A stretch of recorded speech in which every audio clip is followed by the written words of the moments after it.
the bread yeast to interact with macrophages and so analyze its activity. And our experiments were made in triplicate. Here we can see the macrophages and the cultures. The homeopathic medicines were put inside the cell culture. 20% in the first day and 1% in the second day. And the cells were analyzed using the GIMSA method in a microscope, or the measurement of some substance like nitric oxide were also made. And we analyzed the spreading behavior of macrophages and the ability of doing phagocytosis. Also, we used another staining method, acridine orange, to see what's happening during the phagocytosis process in a real time. At the end, we use this method. It's electronic microscopy together with the EDS, energy dispersion spectrometry. So you can, with this method, we can observe the little particles, the microparticles present in the medicine, and its nature too. So we can see here all the particles that could be seen in the sediment of these medicines. They were numbered, and each particle could be evaluated according to the elements present in this particle. So in this case, we can see carbon, oxygen, cupron, silica, and lead. So as results, we expected that if silica is important in the mechanism of action, we could see biological effects using glass vials, because glass vials has silica, but not in plastic vials. That was the main idea. But surprisingly, we could see some effects, strong effects, using plastic vials and not glass vials. So it's absolutely the contrary what we expected. And this effect was not related to the production of oxygen metabolism by the macrophages.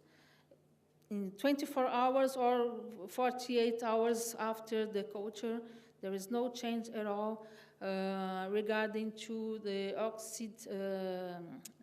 nitric oxide metabolism. But using 6CH potency, we didn't see any effect in glass vials or in plastic vials. So we thought maybe there is something happening inside the macrophage. We can see the effect regarding to the size of the cell, but inside maybe we can see something. So we tried the acridine orange method to see the behavior of the cells during phagocytosis, and nothing. We could see no effect at all at 6CH. But at 200 CH, we could see a very interesting result. All the medicines prepared in plastic vials or in glass vials, but after centrifugation of this medicine and testing only the supernatant, only the superficial part of the medicine, this is an idea to avoid to have the heaviest particles in the drop that we put in the culture. So if we can treat the medicine using this method, we can separate the heaviest particles to the less heavy or the less number of particles as possible. After centrifugation, we could see exactly the same effect.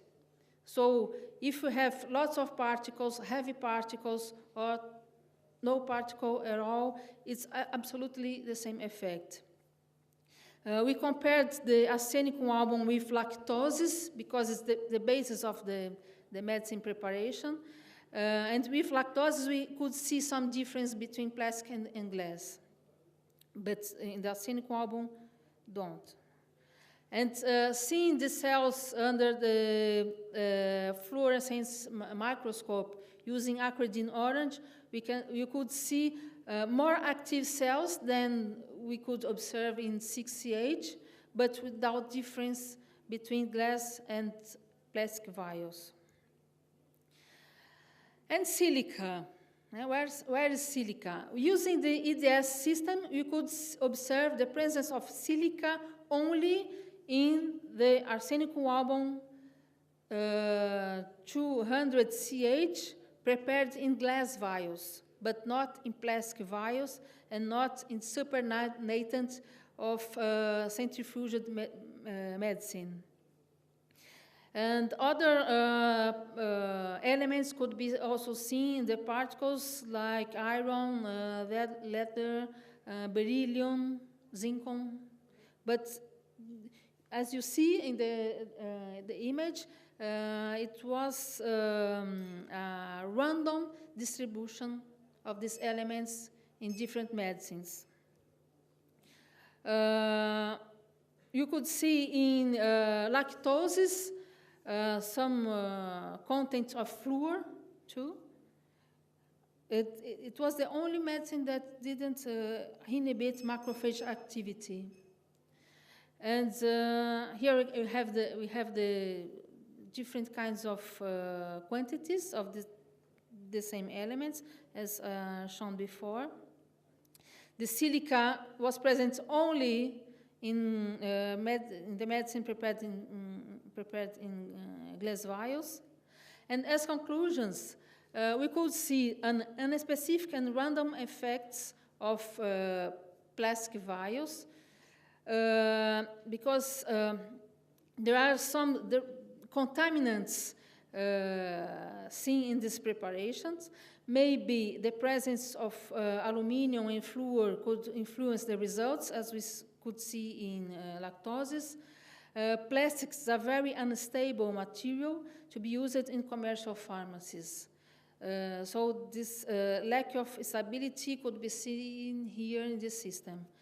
The biological effects of arsenicum album in lactose could be seen at 200 CH potency and not in lower potencies, inhibiting macrophage spreading, but with no correlation with the silica content and other contaminants. This is important. The association between a biological system with a very sensitive physicochemical system, such as the electronic microscope and the EDS system. Like this, we could observe the sediment, and it has shown that it's a good method to check the specificity of results from in vitro studies, about homeopathy, mainly in macrophage cultures. And maybe the contaminant particles found in homeopathic preparations can have a specific role in the mechanism of action, but it's to be confirmed. So thank you very much, and if you have to know something more about our work, it's my personal website, www.biodilutions.com. Feel free to visit and see what's inside. Okay, thank you very much for your attention.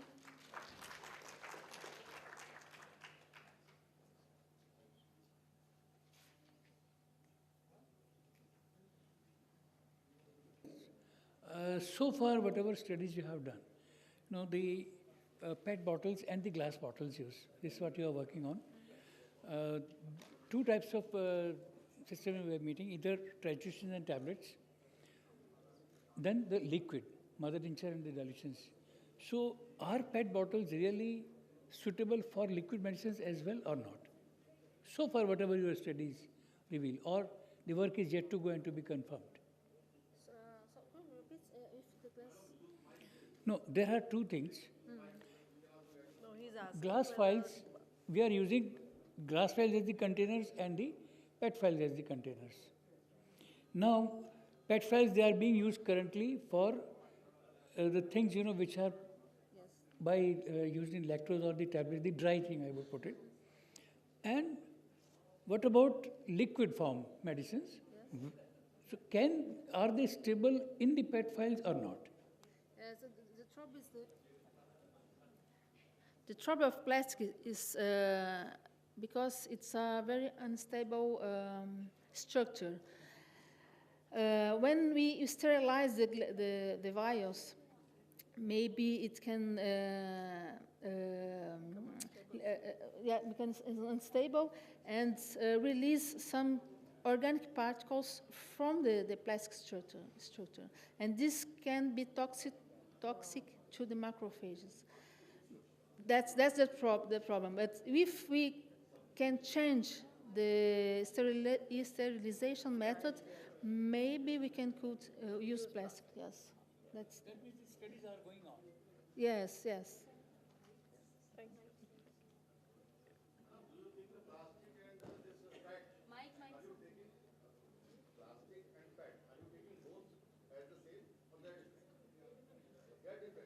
They are different. It depends on the potency.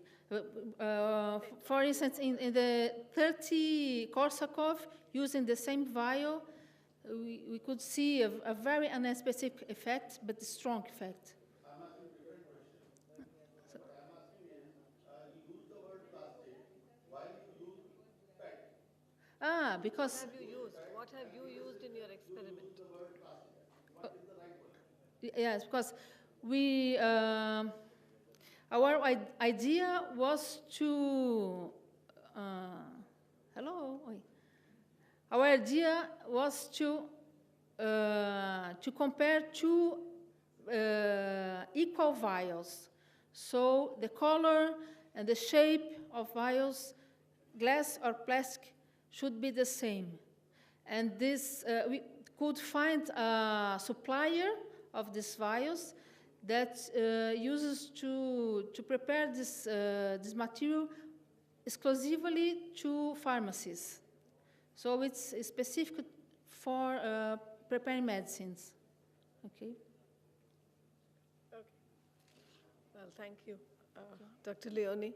Now, in spite of the communication problems which we faced with her, we could at least appreciate the quality of work which she's been doing, and it's highly stimulating that, the way she's been working. So I really appreciate that part of it. Part of it was understood, part of it was not understood. We see people are asking many questions, but maybe through communication, maybe we can clear certain doubts. Because still I think the gentleman's question is not clear, whether it is plastic or PET. So maybe I guess through email you can clear those doubts. Yeah. And Dr. Arun Kumar's, Dr. Arvind Kumar, Dr. Arvind Kumar. I mean, that travel was like a sci-fi, a mini sci-fi travel from history to the future, and we somewhere in the middle where we are. Now, it was vis-a-vis the surgical world and vis-a-vis also the homeopathic world, and somewhere all of us are coming together was what was observed, because each one was trying to see the well-being of the patient and coming to a level of bloodless surgery or scarless surgery or making no scars or, having those kind of aspirations, which I guess in the future would definitely come around. So thank you so much, Doctor, because, your presence have definitely stirred the whole system. So that was very interesting, and it was very heartwarming and very stimulating to all of us. And at least we now, as homeopaths, know the current technologies a little more. And when we refer patients, we know what is expected. What would a regular general surgeon do, and what would a technically advanced surgeon do? So thank you so much. Thank you so much. Yeah. Anything more? Yeah. Yeah. Yeah. At the end of it, I just want to say one word to Dr. Arvind Kumar. I'm confused whether I'm redundant after your presentation, whether we all are redundant, or whether, when you talked about those nanorobots, are we as homeopaths dealing with nanorobots? When we talk about nanotechnology, so are we dealing with nanorobots, which we are not able to really justify that how we can work, how homeopathy can work as nanorobots? Maybe someday. You actually have nanomedicine. Yes, that's what. So they will be working as nanorobots, which we still don't know. So we are in the middle of it. At one point of time, I was thinking whether I'm really wanted now. I'm redundant. I'm old. And whereas on the other hand, You are very much wanted because as homeopaths, Yes. we have to find the exact nanoparticle Exactly. till which the healing will not occur. so that's what I'm saying. You really justified today's evening by bringing in nanorobots and really justifying, how homeopathy works in some or the other way. Thank you so much, sir. And now we are at the end of the ceremony. Today's first day is over. And we would like to felicitate our speakers for the fourth session. Firstly, I would like Dr. Gayatri to please felicitate Dr. Leoni with a certificate. Actually, Dr. Leoni's is after the main session. Yes, I forgot. I'm so sorry. Okay, so we would like to felicitate Dr. Arvind Kumar with a small memento, a certificate, and an e-souvenir. Dr. Gayatri, please. At the backdrop, yes, your pen, right? Yes. Okay.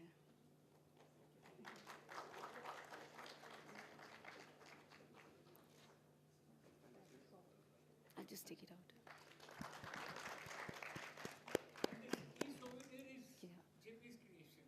Okay. His idea is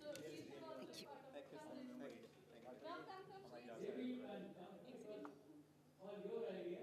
It was appreciated by everybody. Give me a second, sir. Look at this.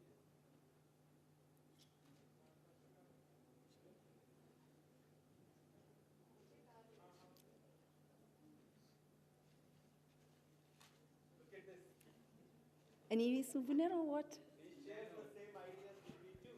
Oh, wow, wonderful. Very nice. That is really coming together. That's also a pen drive. And we also give out information about our department and other things. It's all his genius mind. Wonderful. So there's a real-time convergence between homeopathy and the conventional medicine, is it? Real-time convergence. Wonderful.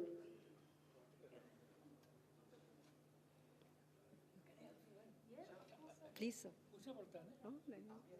Okay. Oh, okay. All right.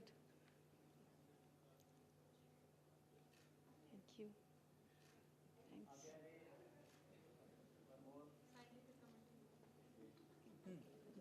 नहीं दोनों आप आइए.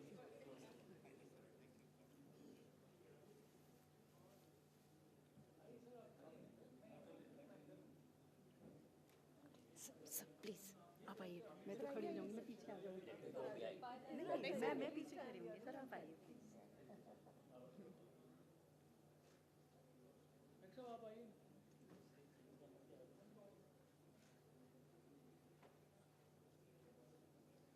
I feel the audience present over here should not lose this moment with Dr. Arvind Kumar and Dr. Leoni. Come on, whosoever is interested, come on. We do not know when we will meet next. चलो चलो.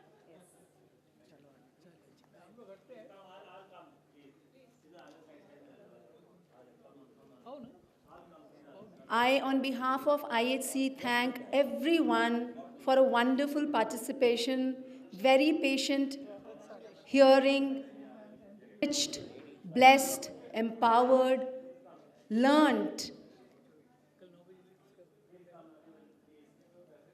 It is my humble request to everyone present here to be present on time tomorrow so that we can start off with our scientific sessions right on time and end up the sessions right on time.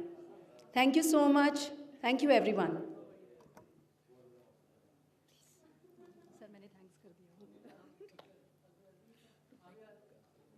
कल का जरा मुझे बताना किसके सुबह 9 बजे बसता है वो भी तो अनाउंस करना है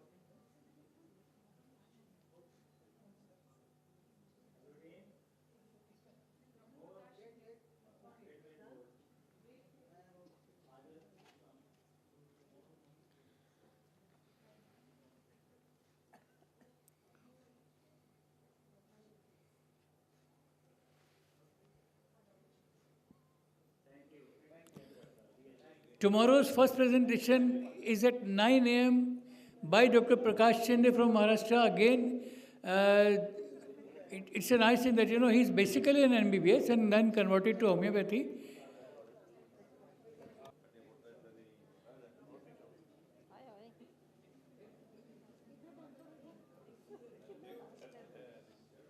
ਨਾਲ ਵਿੱਚ ਉਹਦੀ ਵੀ ਲੈ